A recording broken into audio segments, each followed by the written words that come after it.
नई दिल्ली से पूर्वोत्तर भारत के लिए एक राहत भरी खबर आई है। असम, नागालैंड और मणिपुर में armed forces special power act यानी आफ्सा के तहत आने वाले इलाके घटा दिए गए हैं।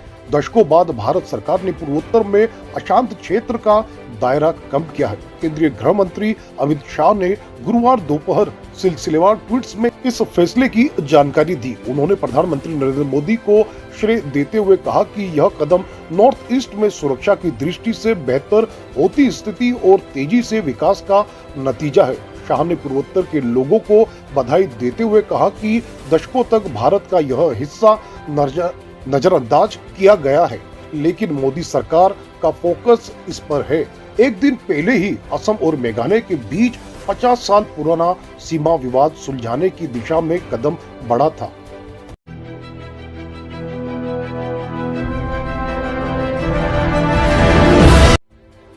Arm force special power act को साल 1958 में संसद ने पारित किया था। इसका पूरा नाम the armed force special power act 1958 है। 11 सितंबर 1958 को अफसा लागू हुआ था। शुरू में यह पूर्वोत्तर और पंजाब के उन क्षेत्रों में लगाया था जिनको अशांत क्षेत्र घोषित कर दिया गया था। इनमें से ज्यादातर अशांत क्षेत्र की सीमाएं पाकिस्तान, चीन, बांग्लादेश और म्यांमार से सटी थी। सितंबर 2017 तक मेघालय के करीब 40% हिस्से में अफसा लागू था। बाद में गृह मंत्रालय की समीक्षा के बाद राज्य सरकार ने मेघालय से अफसा को पूरी तरह वापस ले लिया था। उसी तरह 2015 में भी त्रिपुरा के कुछ इलाके जो अफसा के तहत आते थे, वहां से भी यह कानून पूरी तरह वापस ले लिया था। अफसा के जरिए सुरक्षा बलों को कई खास अधिकार दिए गए थे। केंद्र या राज्यपाल पूरे राज्य या उसके किसी हिस्से में अफसा लागू कर सकते हैं। इसके तहत आर्म्ड फोर्स को कानून के खिलाफ जाने वालों या हथियार, गोला बारूद ले जा रहे व्यक्ति पर गोली चलाने का अधिकार है। बिना वारंट के गिरफ्तारी का अधिकार भी अफसा को मिलता है। बिना वारंट के सर्च भी कर सकते हैं। सुरक्षा बलों पर इसके लिए किसी तरह की कानूनी कार्रवाई नहीं की जा सकती है। अफसा के तहत किसी तरह के कार्रवाई पर सैनिकों के खिलाफ न मुकदमा चलाया जा सकता है और न ही किसी तरह की कानूनी कार्रवाई की जा सकती है।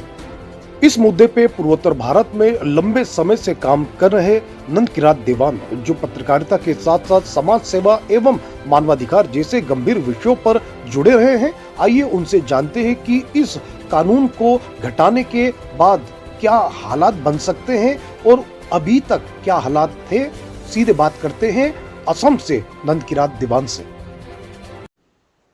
नमस्कार, हमारे साथ आसाम से सीधे मौजूद है नंदकिराती देवान जी, जिन्होंने न केवल समाज सेवा, मानवाधिकार के क्षेत्र में काम किया है, बल्कि पत्रकारिता के रूप में पूर्वोत्तर भारत के उन क्षेत्रों को करीब से देखा है जहां पे आपसा लगा हुआ था, जिसको आज केंद्र सरकार ने हटाने की घोषणा की है। सबसे पहला रिएक्शन नंद जी आपका क्या है? सर्वप्रथम रिएक्शन ऐसा है दीपक जी कि अच्छा होता अगर पूरी तरीके से हट जाता, बट हाउएवर रिड्यूस किया गया है।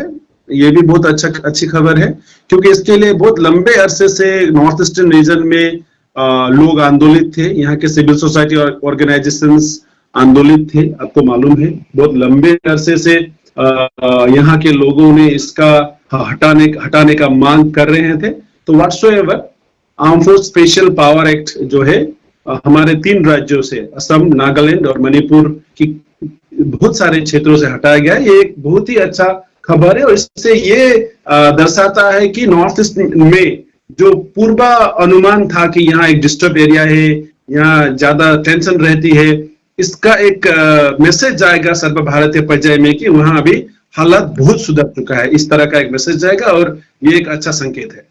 लेकिन जिस तरह से आपने काफी लंबे समय से देखा है, नागालैंड, मणिपुर और आसाम के क्षेत्रों में आपसा के बारे में हमेशा खबर आती थी कि कुछ एक ऐसी ताकत उनको दे दी गई है सेना को, जिससे आम लोगों को मुख्य धारा में जोड़ना मुश्किल पड़ता है। आपको क्या लगता है कि वहां पे इस तरह के माहौल बन चुके हैं या लोगों को मुख्य धारा में और बेहतरीन तरीके से गंभीर बनाने के लिए और इनको मजबूत बनाने के लिए केंद्र सरकार ने ये फैसला किया? ऐसे देखिए, अगर मैं अगर स्टार्ट पिकिंग, अगर मैं एग्जांपल असम से लूं, जी। असम का फर्स्ट केस अगर हम देखें, लास्ट 10 साल में जितने भी हथियारधारी उग्रपंथी संगठन थे, राइट फ्रॉम अल्फा, आज अल्फा इंडिपेंडेंट के नाम से परेश बरुआ का ग्रुप एक है, और दूसरा आपका और ऐसा कोई उनके पास बहुत बड़ा ग्रुप है ऐसा भी नहीं। उनका जो प्रेसिडेंट, चेयरमैन थे, जो सेक्रेटरी जनरल थे, जो उपासना अध्यक्ष थे, ये सब लोगों ने मुख्य धारा में आके आज भारत सरकार के साथ सीधी तौर से बातचीत हो रही है। उसी तरह से छोटे छोटे जितने संगठन थे, अन्य अन्य जनजाति जनगोष्ठियों का, उन लोगों ने भी हथियार डाल दिए और मुख्य धारा में आए थे। यहाँ तक कि गोरखाओं का भी एक ऑर्गेनाइजेशन थी, यूनाइटेड पीपल्स गोरखा ऑर्गेनाइजेशन करके, यूजीपीओ करके, ये भी अब मुख्य धारा में आ चुके हैं। और उनका वार्तालाप अभी मिनिस्ट्री ऑफ होम और होम डिपार्टमेंट असम के साथ चल रही है। इसी तरह से अगर आप बीटीआर का समझौता देखें तो उसमें जितना भी फैक्शंस थे बोडोलैंड का, एनडीएफबी का, national democratic front of Bodoland का, इन सभी फैक्शंसों को मुख्य धारा में लेकर आज बोडोलैंड टेरिटोरियल काउंसिल को बोडोलैंड टेरिटोरियल रीजन करके और ज्यादा एम्पावर किया गया है। तो इसी तरह से जो पॉलिसी रही है भारत सरकार की अभी, कि मुख्य धारा में लाने के लिए ये अच्छा खासा रिजल्ट आ रही है, इसका मतलब ये निकलता है। और यहाँ तक कि इवन त्रिपुरा जैसे राज्यों में भी, मणिपुर में भी कुछ ऐसा अच्छा संकेत आए हैं। और जहां तक सवाल नागालैंड का है, नागालैंड का एक ये इस तरह का हिस्ट्री कुछ अलग सा है। पहले से वो सीज फायर में थे, अभी उनका लास्ट स्टेज टॉक्स में है, जो कुछ इश्यूज में अड़का हुआ है। अगर इसको भी रिजॉल्व किया गया है किया जाता होता तो अब ऐसा हो सकता है कि फुल्ली आपसा को रिमूव करने का जगह बन सकती है, लेकिन अभी रिड्यूस्ड किया गया है। असम के जहां तक मेरा जानने का अधिकार है, ऑलमोस्ट मुझे सूचना है कि 23 जिलों से हटाया गया है और एक जिले में थोड़ा सा अभी भी इन्वॉल्व दिखाया है। मणिपुर का 15 पुलिस स्टेशन के अंदर में आपसा को हटाया गया है। इसी तरह से नागालैंड में भी मैक्सिमम एरिया से हटाया गया है। ऐसा जो भी आया है, ये संकेत यही करता है कि अभी मुख्य धारा में ये लोग आ रहे हैं, जो संग्रामी लोग हैं, जाति के नाम से संग्राम कर रहे हैं, अपनी माटी के नाम से संग्राम कर रहे हैं, ये लोग जो मुख्य धारा में आ रहे हैं और भारत राष्ट्र के अधीन में रह के अपनी जात का प्रगति उन्नति करने के लिए ये लोग मुख्य धारा में आ रहे हैं।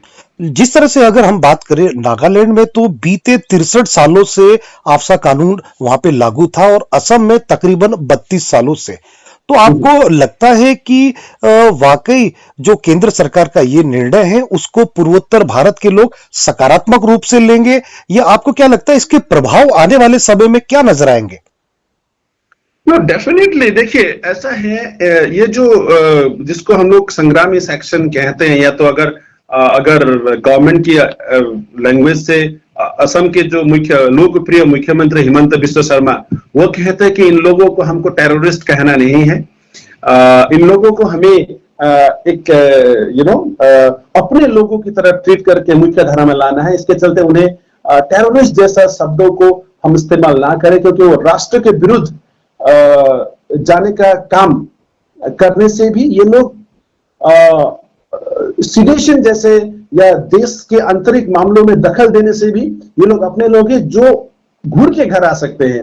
तो घूर के घर लाने के लिए उनसे प्यार मोहब्बत से बात करना है। ये पॉलिसी हमारे हिमंत बिस्वा शर्मा जी ने अप्लाई किया था। उसी पॉलिसी को भारत सरकार ने भी अन्य राज्यों में भी अप्लाई किया है और ये लोग मुख्य धारा में आए। अब जहां तक सवाल है आपसा के चलते, आप तो जो ये संग्रामी लोग हैं और जो आम जनता है उसको तो डिफरेंशिएट नहीं कर पाएंगे। और जब गोलियों की बौछार आती है या तो आर्मी की ऑपरेशंस करती है, तो ये लोग अब अलग अलग करके नहीं होता है।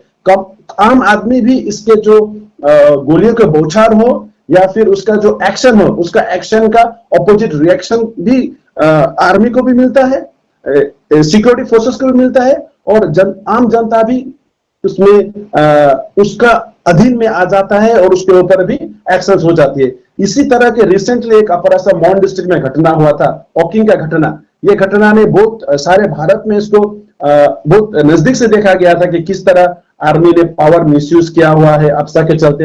ये ऐसा होता है कि क्योंकि सिक्योरिटी फोर्सेस को भी एक्शन लेना पड़ता है और उस एक्शन में आम जनता भी पड़ जाता है। तो जब तक ऐसा जब ढील दी जाएगी, रिड्यूस की जाएगी, तो आम जनता का भी फायदा होगा और सिक्योरिटी फोर्सेस के लिए भी ऑपरेशन करने के लिए और सुविधाजनक होगी। इसमें एक चीज और पूछना चाहूंगा नंद जी, जैसे आपने काफी दूरस्थ दूरस्थ इलाके, क्योंकि आज भी अगर पूरे भारत की बात की जाए तो नॉर्थ ईस्ट में कई ऐसे क्षेत्र हैं जो आमतौर पे नेशनल मीडिया की नजरों से दूर रहते हैं। आपको क्या लगता है, जिस तरह से साल 2014 के बाद देश में सरकार बदली है और लुक नॉर्थ ईस्ट की पॉलिसी चली है, तो बतौर पूर्वोत्तर भारत के एक व्यक्ति होने के नाते आपने बीते 8 सालों में कोई अंतर पाया है, या केवल यह एक केंद्र सरकार की पीआर जो रहती है उसके कारण काफी यह खबरों में बनी रहती है? आपको अपना व्यक्तिगत अनुभव क्या लगता है? ऐसा है, देखिए दीपक जी, जहां तक सवाल है बहुत अंदर की अंचलों से खबर नहीं आने का, या तो फिर इसका जो प्रभाव वहां तक कैसा पड़ सकता है, मैं आपको बता दूं कि गवर्नमेंट की पहले के गवर्नमेंटों ने लुक ईस्ट पॉलिसी किया था, अभी का गवर्नमेंट ने एक्ट ईस्ट पॉलिसी किया है। ठीक है, एक्ट ईस्ट पॉलिसी ने बहुत ऐसा जगह को चुनकर निकाला है जहां तक कभी कुछ नहीं पहुंचा था सरकारी चीजें या तो सरकारी साथ सुविधाएं, ये अभी पहुंचने लगी है। और एक्ट ईस्ट पॉलिसी के चलते साउथ ईस्ट एशिया को जोड़ने का काम, और आपका असम के चलते थ्रू नागालैंड कोहिमा के चलते मणिपुर मोरे नेशनल हाईवे को ट्राई नेशनल हाईवे बना के, एशियन हाईवे बना के, इसको मणिपुर और नागालैंड और असम के थ्रू इंटरनेशनल ट्रेड का जो बढ़ावा मिल रहा है अभी, और ज्यादा मिलने के बात है। इसके चलते बहुत सारे चेंजेस आया है। अभी जहां तक म्यांमार के साथ अपना रिश्तों का बात है, म्यांमार से मेडिकल टूरिज्म के चलते मणिपुर लोग आ रहे हैं। मणिपुर एक समय बहुत अशांत जगह माना जाता था, अभी शांत हो रहा है कि यहाँ तक कि मेडिकल टूरिज्म के लिए बढ़ावा मिल रहा है। मणिपुर में सांघाई फेस्टिवल आपका जहां जैसे हॉर्नबिल फेस्टिवल के लेवल में सांघाई फेस्टिवल हो रहा है, जहां इंटरनेशनल लोग पार्टिसिपेट कर रहे हैं। अभी अगर असम का कोकराझार में देखें, एक समय बहुत डिस्टर्ब एरिया माना जाता था कोकराझार को। बीते 1 सालों में जब ये चारों एनडीएफबी के गुटों ने हथियार डाल दी और मेन स्ट्रीम आया, उसके बाद जब बीटीआर का सरकार बना, हमने वहां देखा है कि इतना सारा इवेंट्स, इंटरनेशनल इवेंट्स हो रहा है। रिसेंटली लामाओ का इंटरनेशनल ऑर्गेनाइजेशन का इवेंट्स हुआ, अभी आज और इन दिनों में वहां पर ट्राइबल यूथ कॉन्क्लेव चल रहा है, जहां की ऑल ओवर इंडिया जितना भी tribal autonomous council, district councils है, उन लोगों का लीडर्स का एक जमावड़ा हो रहा है, एक सिंपोजियम हो रहा है। इस तरह से एक अच्छा मैसेज जा रहा है। और जहां तक आम लोगों की बात है, जब इस तरह का जब डिसीजंस बनता है तो उसका प्रभाव आम जनता पर डेफिनेटली पहुंचता है। और दूसरी बात, अभी मोदी गवर्नमेंट का जो एक पॉलिसी है कि कुछ केंद्र के कुछ मंत्रियां, वो चाहे मिनिस्टर ऑफ स्टेट हो या कैबिनेट मंत्री हो, हर रूस्टर रोटेशन पॉलिसी में हर फोर्टनाइटली उनको नॉर्थ ईस्ट में जाके रहना है, विजिट करना है। तो बीते 3-4 सालों में हमने इतने कैबिनेट मिनिस्टर्स और मिनिस्टर ऑफ स्टेट्स का विजिट देखा है, और इतने इश्यूज पर नेशनल कॉन्क्लेव्स, गवर्नमेंट सरकारी कॉन्क्लेव्स वगैरह नॉर्थ ईस्ट में किया गया है। इससे यह मैसेज जाता है कि गवर्नमेंट का फोकस नॉर्थ ईस्ट में है। और जैसे मोदी जी कहते हैं अष्टलक्ष्मी है, कहां ना कहां उसको वो प्रमाणित करने के लिए काम करने का जरिया बना रहे हैं। और सबसे इंपॉर्टेंट माना गया है कि आपका रोड इंफ्रास्ट्रक्चर उन्होंने बढ़ावा दिया है, जिसके चलते लोग संतुष्ट है। फिर भी रोड इंफ्रास्ट्रक्चर बनने के बाद भी टोल टैक्स ज्यादा बढ़ रहा है, उसका भी विरोध हो रहा है। जहां विरोध करना है, लोग विरोध कर रहे हैं। जिस काम को सराहना मिलना चाहिए, लोगों ने सराहना किया है। और उन्होंने पीस और कम्युनिकेशन इंफ्रास्ट्रक्चर, सरफेस ट्रांसपोर्ट, इनको बढ़ावा दिया गया है। इसके चलते वो जो माहौल है, वो जो वातावरण है, कहीं ना कहीं बन रहा है। इसी के चलते छोटे छोटे ये ग्रुप्स, जो ये संग्रामिक ग्रुप्स है, ये लोग मेन स्ट्रीम में भी आ रहे हैं और लोगों ने उन्होंने अपनाने भी लगा है। बिल्कुल, आपने अपना कीमती समय दिया। अंत में एक चीज और चाहेंगे आपसे जानना, क्योंकि आप देख रहे हैं कि मणिपुर, नागालैंड और आसाम ये जगह काफी मीडिया में या जो टूरिस्ट के अगर कोई बात करें हम जैसे टूरिज्म के हिसाब से लोगों के मन में हमेशा एक चिंता लगी रहती थी कि अशांत क्षेत्र है। आपको क्या लगता है कि आने वाले समय में वहां के टूरिज्म के लिए और वहां पे एक बेहतर संभावना के लिए क्या ये सरकार कटिबद्ध है और वहां के लोकल लोग जो है इस फैसले के बाद किस तरह से अपने आप को देखते हैं आने वाले समय के लिए? एज अ कम्युनिटी जर्नलिस्ट मैं पिछले 15-20 सालों से जो कवरेज कर रहा हूं उसके तजुर्बे पर मैं ये कह सकता हूं कि टूरिज्म को जरूर से बढ़ावा मिलेगा। डिस्पाइट आपसा के चलते, डिस्टर्ब होने के चलते भी यहाँ अच्छा खासा टूरिज्म था। अभी जब इतना बड़ा एक फैसला हो गया और ये फैसला सीधा ये दिखाती है कि यहाँ पर और पीस आ गया है, यहाँ और सुरक्षित क्षेत्र हो गया है। यहाँ का जो डिस्टर्ब एरिया का टैग जबकि भारत सरकार ने रिड्यूस कर दिया है, इससे और जो टूरिज्म में इंटरेस्ट वाले लोग हैं, आने चाहते हैं, वो लोग में और कॉन्फिडेंस आएगी। और यहाँ के जो स्टेट गवर्नमेंट है, तीनों state government they are ready to welcome. Assam has a list of calendars of tourism festivals, right from अभी आपका यहाँ पर रोंगाली भी हो रहा है। रोंगाली बल्कि एक बड़ा फेस्टिवल होता है। उसके बाद you have a host of सरकारी फेस्टिवल भी है, प्राइवेट ऑर्गेनाइजेशंस का भी फेस्टिवल्स है, टूरिज्म लोकेशंस तो है ही अपने पास, टूरिज्म स्पॉट्स। उसी तरह मणिपुर का अपना संघाई फेस्टिवल है, ये इंटरनेशनल फेस्टिवल है। उसी तरह से मणिपुर का अपना नागालैंड का अपना हॉर्नबिल फेस्टिवल है। इसके अलावा भी बहुत छोटे छोटे म्यूजिक फेस्टिवल्स वगैरह इस एरिया में होते रहते हैं, छोटे छोटे टाउन्स में होते रहते हैं, एक्सप्लोर करते हैं नया एरिया एक्सप्लोर करने के लिए। ये टूरिज्म के क्षेत्र में बहुत बड़ा बढ़ावा मिलेगा। और जब आने वाले दिन में जब ये पूरा 100% हटाया जाएगा, तब दिखेगा नॉर्थ ईस्ट में, जो not just as Assam, Nagaland और मणिपुर, सारा नॉर्थ ईस्ट एक ऐसे ही एक टूरिज्म हॉटस्पॉट था। लेकिन कुछ बॉटलनेक्स था कि लोग डरते थे आने के लिए, कुछ हद तक लोग में वो एक भरोसा नहीं था, और इस डिसीजन ने वो भरोसा और जगा दिया है। इसके चलते टूरिज्म का फुटफॉल्स 2022 का कैलेंडर में बढ़ेगा। ये मेरा अनुभव मैं आपको शेयर करता हूँ। बिल्कुल, चलिए नंद जी, आपने बहुत अच्छी जानकारी इस पूरे मुद्दे पर दी और अपना एक विशेष राय भी रखा, जो आंखों देखी चीजें है उसका अनुभव साझा किया।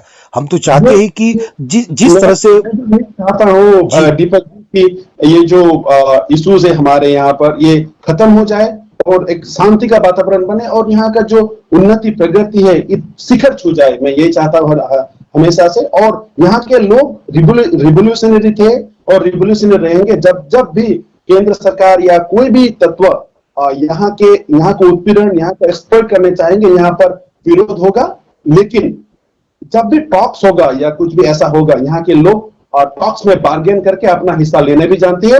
और मुझे इसी तरह से अपना हिस्सा टॉक्स करके लेके शांति बनाए रखे, ये मैं इच्छा रखता हूँ। चलिए, आपने बहुत अच्छी जानकारी दी, आपने हमसे बात की, इसका आपको बहुत बहुत तहे दिल से धन्यवाद।